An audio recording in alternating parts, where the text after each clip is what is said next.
ನಮಸ್ಕಾರ ಎಲ್ರಿಗೂ. ಗೃಹಲಕ್ಷ್ಮಿ ಯೋಜನೆ ಕಡೆಯಿಂದ 12ನೇ ಕಂತು ಮತ್ತು 13ನೇ ಕಂತಿನ ಹಣಕ್ಕಾಗಿ ತುಂಬ ಜನ ಮಹಿಳೆಯರು ಇಲ್ಲಿ ವೆಯ್ಟ್ ಕೂಡ ಮಾಡ್ತಾ ಇದ್ರಿ.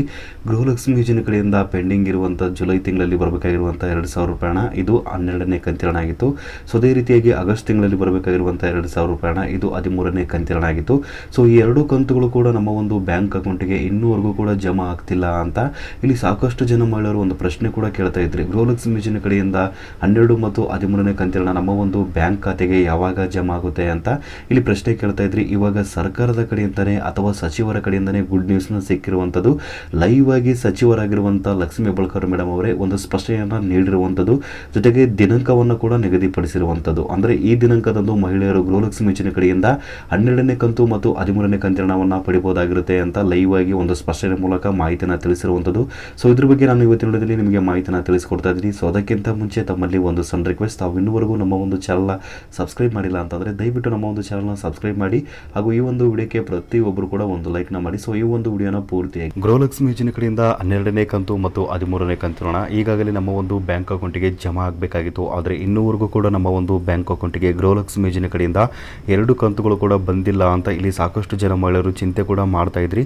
ಮುಖ್ಯವಾಗಿ ಒಂದು ಪ್ರಶ್ನೆ ಕೂಡ ಕೇಳ್ತಾ ಇದ್ರಿ. ಗೃಹಲಕ್ಷ್ಮಿ ಯೋಜನೆ ಕಡೆಯಿಂದ 12ನೇ ಕಂತು ಮತ್ತು 13ನೇ ಕಂತಿನ ಹಣ ನಮ್ಮ ಒಂದು ಬ್ಯಾಂಕ್ ಖಾತೆಗೆ ಯಾವಾಗಿಂದ ಜಮಾ ಆಗುತ್ತೆ? ಈಗಾಗಲೇ ನಾವು 2,000 ರೂಪಾಯಿ ಪ್ಲಸ್ 2,000 ರೂಪಾಯಿ ಅಂದರೆ 4,000 ರೂಪಾಯಿ ಹಣವನ್ನು ಪಡಿಬೇಕಾಗಿತ್ತು.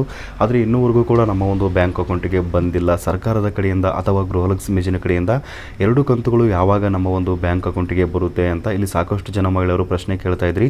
ಇವಾಗ ಸರ್ಕಾರದ ಕಡೆಯಿಂದನೇ ಅಥವಾ ಸಚಿವರ ಕಡೆಯಿಂದನೇ ಗುಡ್ ನ್ಯೂಸ್ನ ಕೊಟ್ಟಿರುವಂಥದ್ದು. ಲೈವ್ ಆಗಿ ಗೃಹಲಕ್ಷ್ಮಿ ಯೋಜನೆಯ ಹಣವನ್ನು ಬಿಡುಗಡೆ ಮಾಡ್ತೀವಿ, ಈ ದಿನಾಂಕದಂದು ಮಹಿಳೆಯರು ಕೂಡ ಗೃಹಲಕ್ಷ್ಮಿ ಯೋಜನೆ ಕಡೆಯಿಂದ ಹಣವನ್ನು ಪಡಿಬಹುದಾಗಿರುತ್ತೆ ಅಂತ ಒಂದು ಸ್ಪಷ್ಟನೆ ಮೂಲಕ ಮಾಹಿತಿನ ತಿಳಿಸಿರುವಂಥದ್ದು. ಇಲ್ಲಿ ಸಚಿವರಾಗಿರುವಂಥ ಲಕ್ಷ್ಮೀ ಹೆಬ್ಬಾಳ್ಕರ್ ಮೇಡಮ್ ಅವರೇ ಲೈವ್ ಆಗಿ ಸ್ವತಃ ತಾವೇ ಒಂದು ಸ್ಪಷ್ಟನೆಯ ಮೂಲಕ ಮಾಹಿತಿನ ತಿಳಿಸಿರುವಂಥದ್ದು. ಸೊ 12ನೇ ಕಂತಿನ ಹಣವನ್ನು ಮಹಿಳೆಯರ ಬ್ಯಾಂಕ್ ಅಕೌಂಟಿಗೆ ವರ್ಗಾವಣೆ ಮಾಡ್ತೀವಿ ಅಂತ ಹೇಳಿರುವಂಥದ್ದು. ಹಾಗಾದರೆ ಯಾವ ದಿನಾಂಕದಂದು 12ನೇ ಕಂತಿನ ಹಣ ಬಿಡುಗಡೆಯಾಗುತ್ತೆ ಅಂತ ಹೇಳಿದ್ರೆ ಇಲ್ಲಿ 7ನೇ ತಾರೀಕು ಗೃಹಲಕ್ಷ್ಮಿ ಯೋಜನೆ ಕಡೆಯಿಂದ 12ನೇ ಕಂತಿನ ಹಣವನ್ನು ಎಲ್ಲ ಮಹಿಳೆಯರ ಬ್ಯಾಂಕ್ ಅಕೌಂಟಿಗೆ ವರ್ಗಾವಣೆ ಮಾಡ್ತೀವಿ. ನೇರವಾಗಿ ಮಹಿಳೆಯರ ಬ್ಯಾಂಕ್ ಅಕೌಂಟಿಗೆ DBT ಮೂಲಕ ಹಣ ವರ್ಗಾವಣೆ ಆಗುತ್ತೆ ಅಂತ ಹೇಳಿರುವಂಥದ್ದು. 7ನೇ ತಾರೀಕು ಅಂತ ಹೇಳಿದ್ದಾರೆ. ಅಂದರೆ ಅಕ್ಟೋಬರ್ 7ನೇ ತಾರೀಕು ಗೃಹಲಕ್ಷ್ಮಿ ಯೋಜನೆ ಕಡೆಯಿಂದ 12ನೇ ಕಂತಿನ ಹಣವನ್ನು ವರ್ಗಾವಣೆ ಮಾಡ್ತೀವಿ ಅಂತ ಹೇಳಿರುವಂಥದ್ದು. ಸೊ ಅದೇ ರೀತಿಯಾಗಿ ಪೆಂಡಿಂಗ್ ಇರುವಂಥದ್ದು ಆಗಸ್ಟ್ ತಿಂಗಳಲ್ಲಿ ಬರಬೇಕಾಗಿರುವಂಥ 2,000 ರೂಪಾಯಿ ಹಣ ಇದು 13ನೇ ಕಂತಿನ ಹಣ ಆಗಿತ್ತು. ಸೊ 13ನೇ ಕಂತಿನ ಹಣವನ್ನು ಕೂಡ ನಾವು ಮಹಿಳೆಯರ ಬ್ಯಾಂಕ್ ಅಕೌಂಟಿಗೆ ವರ್ಗಾವಣೆ ಮಾಡ್ತೀವಿ.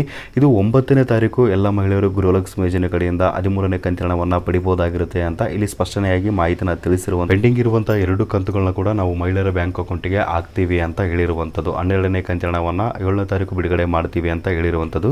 ಸೊ ಅದೇ ರೀತಿಯಾಗಿ 13ನೇ ಕಂತಿನ ಹಣವನ್ನು ಕೂಡ ನಾವು 9ನೇ ತಾರೀಕು ಎಲ್ಲ ಮಹಿಳೆಯರ ಬ್ಯಾಂಕ್ ಅಕೌಂಟಿಗೆ ನೇರವಾಗಿ DBT ಮೂಲಕ ವರ್ಗಾವಣೆ ಮಾಡಲು ಶುರು ಮಾಡ್ತೀವಿ ಅಂತ ಇಲ್ಲಿ ಸಚಿವರಾಗಿರುವಂಥ ಲಕ್ಷ್ಮೀ ಹೆಬ್ಬಾಳ್ಕರ್ ಮೇಡಮ್ ಅವರೇ ಸ್ಪಷ್ಟನೆಯನ್ನು ನೀಡಿರುವಂಥದ್ದು. ಇದು ತುಂಬ ಜನ ಮಹಿಳೆಯರಿಗೆ ಒಂದು ಗುಡ್ ನ್ಯೂಸ್ ಅಂತ ಹೇಳ್ಬೋದು.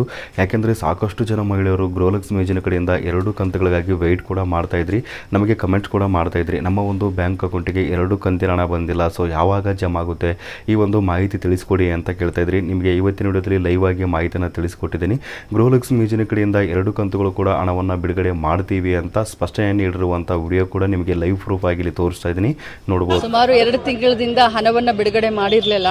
ಈಗ ನವರಾತ್ರಿ ಹಬ್ಬದ ನಿಮಿತ್ತ ಎಲ್ಲ ನನ್ನ ಗೃಹಲಕ್ಷ್ಮಿಯರು ಖುಷಿಯಲ್ಲಿ ಇರಲಿ ಅಂತ ಹೇಳಿ ಈಗ 2 ಕಂತನ್ನ ಬಿಡುಗಡೆ ಮಾಡಿದ್ದೀನಿ. 7ನೇ ತಾರೀಕು 1ನೇ ಕಂತು ಬರುತ್ತೆ, 9ನೇ ತಾರೀಕು 2ನೇ ಕಂತು. ಸೊ 4,000 ರೂಪಾಯಿಯನ್ನು 1,22,00,000 ಯಜಮಾನಿಗಳಿಗೆ ಹಣವನ್ನು ಬಿಡುಗಡೆ ಮಾಡಿದ್ದೀನಿ. ಸುಮಾರು 2 ತಿಂಗಳಿಂದ ಹಣವನ್ನು ಬಿಡುಗಡೆ ಮಾಡಿರಲಿಲ್ಲ. ಈಗ ನವರಾತ್ರಿ ಹಬ್ಬದ ನಿಮಿತ್ತ ಎಲ್ಲ ನನ್ನ ಗೃಹಲಕ್ಷ್ಮಿಯರು ಖುಷಿಯಲ್ಲಿ ಇರಲಿ ಅಂತ ಹೇಳಿ ಈಗ 2 ಕಂತನ್ನ ಬಿಡುಗಡೆ ಮಾಡಿದ್ದೀನಿ. 7ನೇ ತಾರೀಕು 1ನೇ ಕಂತು ಬರುತ್ತೆ, 9ನೇ ತಾರೀಕು 2ನೇ ಕಂತು. ಸೊ 4,000 ರೂಪಾಯಿಯನ್ನು 1,22,00,000 ಯಜಮಾನಿಗಳಿಗೆ ಹಣವನ್ನು ಬಿಡುಗಡೆ ಮಾಡಿದ್ದೇನೆ. ನೋಡಿದ್ರಲ್ಲ, ಗೃಹಲಕ್ಷ್ಮಿ ಯೋಜನೆ ಕಡೆಯಿಂದ 12ನೇ ಕಂತು ಮತ್ತು 13ನೇ ಕಂತಿನ ಹಣಕ್ಕಾಗಿ ಇಲ್ಲಿ ಸಾಕಷ್ಟು ಜನ ಮಹಿಳೆಯರು ವೆಯ್ಟ್ ಕೂಡ ಮಾಡ್ತಾ ಇದ್ರಿ. ಸೊ ಇವಾಗ ಸರ್ಕಾರದ ಕಡೆಯಿಂದನೇ ಅಥವಾ ಸಚಿವರ ಕಡೆಯಿಂದನೇ ಗುಡ್ ನ್ಯೂಸ್ನ ಸಿಕ್ಕಿರುವಂಥದ್ದು. ಗೃಹಲಕ್ಷ್ಮಿ ಯೋಜನೆ ಕಡೆಯಿಂದ 12ನೇ ಕಂತಿನ ಹಣವನ್ನು 7ನೇ ತಾರೀಕು ಎಲ್ಲ ಮಹಿಳೆಯರ ಬ್ಯಾಂಕ್ ಅಕೌಂಟಿಗೆ ವರ್ಗಾವಣೆ ಮಾಡ್ತೀವಿ ಅಂತ ಇಲ್ಲಿ ಸ್ಪಷ್ಟನೆ ನೀಡಿರುವಂಥದ್ದು. ಸೊ ಅದೇ ರೀತಿಯಾಗಿ 13ನೇ ಕಂತಿನ ಹಣವನ್ನು ಕೂಡ ನಾವು 9ನೇ ತಾರೀಕು ಎಲ್ಲ ಮಹಿಳೆಯರ ಬ್ಯಾಂಕ್ ಅಕೌಂಟಿಗೆ ನೇರವಾಗಿ DBT ಮೂಲಕ ವರ್ಗಾವಣೆ ಮಾಡ್ತೀವಿ ಅಂತ ಹೇಳಿರುವಂಥದ್ದು. ಇರುವಂಥದ್ದು. ಇಲ್ಲಿ ಒಟ್ಟಿಗೆ ಮಹಿಳೆಯರು 4,000 ರೂಪಾಯಿ ಹಣವನ್ನು ಪಡೆಯುವಂಥ ಸಾಧ್ಯತೆ ಇದೆ. ಯಾಕೆ ಅಂತ ಹೇಳಿದ್ರೆ ಇಲ್ಲಿ 7ನೇ ತಾರೀಕು ನಿಮಗೆ 2,000 ರೂಪಾಯಿ ಹಣ ಜಮಾ ಆಗಿರುತ್ತೆ. ಸೊ ಅದೇ ರೀತಿಯಾಗಿ ಇಲ್ಲಿ 9ನೇ ತಾರೀಕು ಕೂಡ ನಿಮಗೆ 2,000 ರೂಪಾಯಿ ಹಣ ಜಮಾ ಆಗಲು ಶುರು ಕೂಡ ಆಗಿರುತ್ತೆ. ಸೊ ಇಲ್ಲಿ ನೀವು ಟೋಟಲ್ ಆಗಿ 4,000 ರೂಪಾಯಿ ಹಣವನ್ನು ಕೂಡ ಗೃಹಲಕ್ಷ್ಮಿ ಯೋಜನೆ ಕಡೆಯಿಂದ ಪೆಂಡಿಂಗ್ ಇರುವಂಥ ಹಣವನ್ನು ಕೂಡ ಪಡಿಬಹುದಾಗಿರುತ್ತೆ ಅಂತ ಇವತ್ತಿನ ವಿಡಿಯೋದಲ್ಲಿ ನೀವು ಮಾಹಿತಿಯನ್ನು ತಿಳಿದುಕೊಳ್ಬೋದು. ಸೊ ಈ ಒಂದು ಮಾಹಿತಿ ಎಲ್ಲರಿಗೂ ತಿಳಿದಿರಲಿ ಅಂತ ನಾನು ಇವತ್ತಿನ ವಿಡಿಯೋದ ಮೂಲಕ ನಿಮಗೆ ಮಾಹಿತಿಯನ್ನು ತಿಳಿಸಿಕೊಟ್ಟಿದ್ದೀನಿ. ಸೊ ಈ ಒಂದು ಮಾಹಿತಿ ನಿಮಗೆ ಇಷ್ಟವಾಗಿತ್ತು ಅಂತಂದರೆ ಮಾಹಿತಿ ಅಥವಾ ವಿಡಿಯೋಕ್ಕೊಂದು ತಪ್ಪದೇ ಲೈಕ್ ಮಾಡಿ ಹಾಗೂ ಎಲ್ಲರಿಗೂ ಈ ವಿಡಿಯೋನ ಶೇರ್ ಮಾಡಿ, ಸಬ್ಸ್ಕ್ರೈಬ್ ಮಾಡೋದು ಮಾತ್ರ ಮರಿಬೇಡಿ. ವಿಡಿಯೋ ನೋಡಿದ್ದಕ್ಕಾಗಿ ನಿಮಗೆ ತುಂಬ ಧನ್ಯವಾದಗಳು.